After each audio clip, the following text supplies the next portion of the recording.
Pas de quoi. Au revoir. Bon, et pour y voir encore plus clair, je suis en compagnie de Mathieu Gauvin, qui est vice-président chez RSM Richter Chamberlain. Bonjour, M. Gauvin. Bonjour. Bon, expliquez-nous clairement qu'est-ce que ça signifie, ce droit de premier refus, parce qu'il faut bien distinguer. C'est la famille Molson qui s'intéresse aux Canadiens et le droit de premier refus sera entre les mains de Molson Coors. Bien, effectivement, s'il y a un droit de premier refus, en fait, il sera entre les mains de Molson Coors, qui est la partie en attente d'actionnaire avec George Gillette au niveau de l'actionnariat du Canadien. Donc, Molson Coors détiendrait un droit, puis à savoir comment ce droit pourrait être transféré là, à la famille Molson, ça c'est une autre histoire, là, qui est plus une question légale. Et puis, d'habitude, les droits ne sont pas transférables. Quand une entreprise a un certain droit à partir d'un certain contrat, souvent, il y a des clauses qui font en sorte que ces droits-là ne sont pas transférables. Mais ça pourrait causer un problème. En fait, d'abord, il faut que tout le monde s'entende au sein de Molson Coors pour refuser, pour tenir compte de ce droit de premier refus. Là. Ouais, ce qui fait l'affaire de l'un ne fait pas nécessairement l'affaire de l'autre du côté de Coors. Bien, effectivement, je pense que Molson Coors, s'il y a un droit de premier refus dans l'entente actionnaire, la première décision à prendre pour Molson Coors, c'est à savoir si eux, en tant qu'entreprise, veulent exercer ce droit de premier refus et devenir propriétaire du Canadien dans l'éventualité où une offre concurrentielle était présentée et décidaient de la rencontrer, en fait, d'arriver au même prix et de saisir l'opportunité. Parce que ce serait presque un service qu'on rendrait à la famille Molson. Bien, ça dépend des intérêts de Molson. Si Molson Coors l'achète dans un premier temps et la revend par la suite à la famille Molson, c'est toujours une façon de faire. Mais encore là, les avocats vont s'y mettre puis regarder s'il y a des clauses qui empêchent cette situation-là.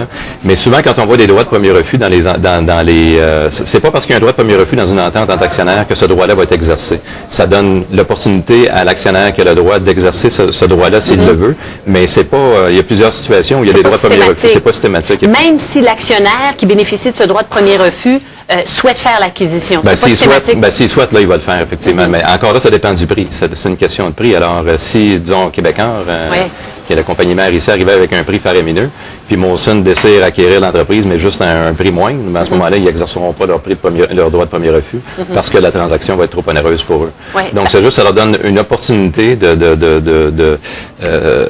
d'égaler une offre faite par un concurrent, puis à offre égale, ça serait eux qui remporteraient mais quand il y a un droit de premier refus comme ça, selon l'expérience que vous avez et les transactions que vous avez vues, qu'est-ce que ça change justement dans la stratégie? Parce que Pierre-Carl Pelado nous disait, ça sème de la confusion. Je comprends, pour eux, ça change la donne. Bien, effectivement, ça sème de la confusion à plusieurs niveaux parce que souvent, en fait, c'est pas clair justement quelles sont les implications de s'il y avait un droit de premier refus, c'était publicisé. En fait, normalement, quand il y a un droit de premier refus, il faudrait que George Gillette le déclare aux acheteurs éventuels.